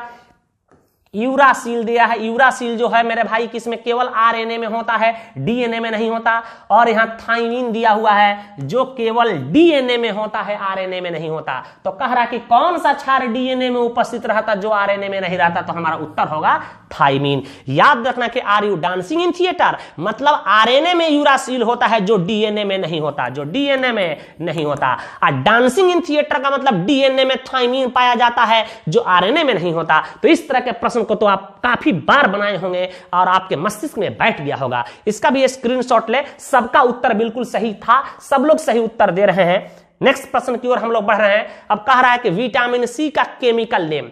देखिए आप विटामिन पढ़ते हैं, विटामिन का रासायनिक नाम और उसके कमी से होने वाले रोग निश्चित रूप से पढ़ के जाइएगा। एक शॉर्ट क्वेश्चन जरूर पूछेगा। कौन कौन विटामिन होते हैं आपको बता चुके हैं। अभी कुल विटामिन की संख्या 25 है। इसमें से आपको बताए थे BC जो पानी में घुलता है, वाटर सोल्यूबल होता है। कोई भी विटामिन आ जाए, विटामिन B और C जो होता है वाटर सोल्यूबल होता है, वाटर सोलेबल होता है, वाटर सोलेबल होता है। और रटवा थे कीड़ा, KED, ये कीड़ा जो होता है, vitamin K, vitamin E, vitamin D, vitamin A या फैट सोलेबल होता है, फैट सोलेबल होता है, ये भी बात बता चुके थे। और विटामिन H जिसको बायोटीन कहते हैं, neither fat soluble nor water, ना ही यह जल में घुलता है और ना ही फैट में, जिसको बायोटीन कहते हैं, बायोटीन इसका रासायनिक नाम है। विटामिन को डिटेल से अध्ययन कर चुके हैं। तो कभी कभी भी पूछ देता है कि कौन विटामिन पानी में घुलेगा, तो vitamin B1 घुलेगा, B2, B3, B4, B5, B6, B9, B7 सब भी घुलेगा। विटामिन C भी पानी में घुलेगा, लेकिन KED ये नहीं घुलेगा। अब रासायनिक नाम आओ। थियामीन किसको कहते हैं, थियामाइन कहते हैं बेटा याद रखना विटामिन B1 को। इसके कमी से बेरी रोग हो जाती है। एस्कॉर्बिक एसिड विटामिन C को कहते हैं, तो यही इसका करेक्ट उत्तर होगा। और इसके कमी से याद रखना कौन सी बीमारी हो जाती है, एस्कॉर्बी बीमारी हो जाती है, गम फट जाता है, पायरिया बीमारी हो जाती है, मसोड़ा फूल जाता है, दांत हिलने लगता है, मुंह से बदबू आने लगता है। और बता टोकोफेरॉल विटामिन E को कहते हैं, इसी के कमी से नामर्दी बीमारी हो जाती है, इसी के कमी से औरतों में बांझपन बीमारी हो जाती है, विटामिन E के कमी से टोकोफेरॉल। रेटिनॉल है, याद रखना रेटिनॉल जो है बेटा जी, यह रेटिनॉल को विटामिन ए कहते हैं। विटामिन ए का रासायनिक नाम क्या होता है, रेटिनॉल होता है। इसी को एंटी इन्फेक्शन विटामिन के नाम से भी हम लोग जानते हैं। और याद रखना इसी को मेरे ब्राइट आई विटामिन भी कहते हैं, इसी के कमी से रतौंधी बीमारी हो जाती है। तो विटामिन के नाम, उसके रासायनिक नाम और उसके कमी से होने वाले रोग निश्चित रूप से आप पढ़ के जाइएगा। कौन पानी में घुलता है, कौन पानी में नहीं घुलता है, किसी को दिक्कत है, कोई समस्या है यहां तक मेरे भाइयों बहनों, अरे बताओ। तो पूरी ऑर्गेनिक केमिस्ट्री का आप रिवीजन करके ही एग्जाम में जाएंगे। मुझे उम्मीद है कि आप 90 पार नहीं 100 पार करके आइएगा।